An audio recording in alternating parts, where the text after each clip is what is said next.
Oversight is already built in and why it expands.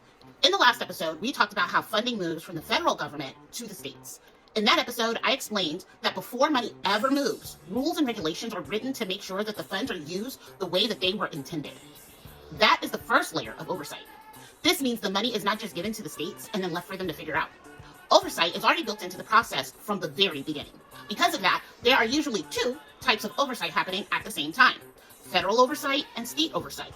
One of the main requirements tied to these funds is information collection. Information is tracked from the day the money comes in, through how it's distributed, how it's spent, and all the way through tax reporting.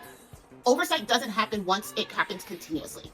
Another important part that often gets left out of the conversation is the role of the organizations that administer the funds. The organizations that distribute subsidies are required to factor their operating costs into funding they receive.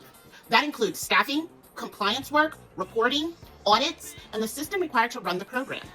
These costs are planned, allowed, and audited.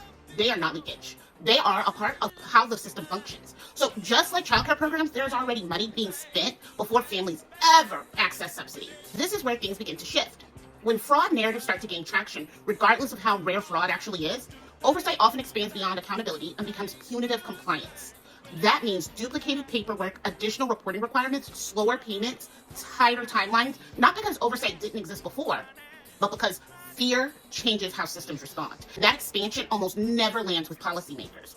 It lands on agencies, it lands on providers, it lands on educators. Thank you so much for watching, and please comment below ECE policy so that I know you're here. I would love to see where this video is showing up, and tune in tomorrow for our next video. Bye.